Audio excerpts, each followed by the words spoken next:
మేము ఇచ్చిందని ఏదో మేమెత్తనం అని బయటికి చెప్పుకొని ఇత్తనం అని చెప్పి మరి డబ్బులు కట్టారా? అది కట్టలే. అప్పుడు మొదలుపెట్టింది ఇచ్చింది మేము, వచ్చిందే బిల్లులు కట్టేది మేమే, దాని పెండింగ్ పెట్టిపోతుంది. ఇట్లా ప్రతి దగ్గర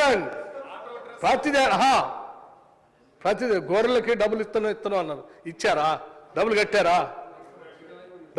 అండి? కుదరబెడితే రాష్ట్రాన్ని ఇష్టమైన పరిస్థితిని వదిలేసిపోతుంది. మళ్ళీ దాంట్లో 5% రిస్క్ ఏం లేదంటే అదేమో ఇప్పుడు మేము కట్టాల్సి వచ్చింది. సివిల్ సప్లైస్ ఉత్తమ్ కుమార్ రెడ్డి గారు నేను చూస్తున్నా, రోజు సివిల్ సప్లైస్ సంబంధించి రోజు రివ్యూ మీటింగ్. ఎన్ని వేల కోట్లు అండి? దాదాపు 20,000 కోట్ల పైబడి సంబంధించి ఆ ఓట్లు కొనుగోలు చేసి అవి తీసుకొచ్చి ఏడా పెట్టిపోయి ఆ సరైన గోడౌన్ లేక ముక్కిపోయి వాసన పోయి అది పోయి మీరు అమ్మకుండా క్లియర్ చేయకుండా ఆడబడితే ఆడబెట్టి గ్యారంటీ ఇవ్వకుండా, ఏ బిల్డర్స్ దగ్గర గ్యారంటీ తీసుకోకుండా, వాళ్ళు ఇవ్వకపోతే ఏం చేయాలో కూడా చేయకుండా అట్లా గాలికి వదిలేసిపోతుంది.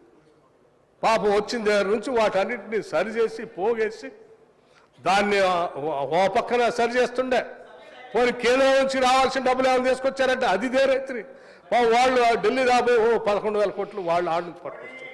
ఇట్లా మేము వచ్చిన సంవత్సర కాలంలో రాష్ట్ర ఆర్థిక పరిస్థితిని కుదేలైనటువంటి విధ్వంసం చేసి వెళ్తుంది.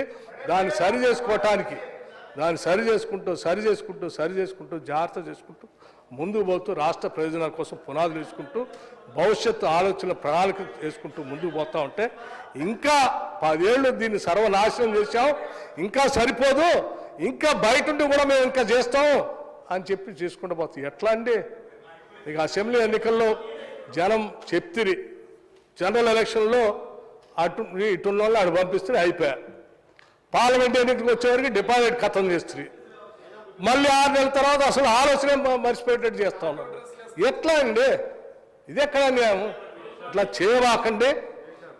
చేయబాకండి. హరీష్ రావు గారు దయచేసి మీరు ఆర్థిక శాఖ మంత్రిగా పనిచేశారు, లెక్కలు తప్పుదోవ పట్టించే కార్యక్రమం చేయండి. మా సభలో ఉన్నటువంటి వాళ్ళు అందరూ కూడా లెక్కలపైన అంకెలపైన నిష్ణాతులు ఉన్నారు. ఇక్కడ ఒక్కడు కూడా తప్పుడు సమాచారం ఇస్తే ఆ సమాచారం నిజమే అనుకుని వెళ్ళిపోయేటువంటి వాళ్ళు ఎవరు లేరు.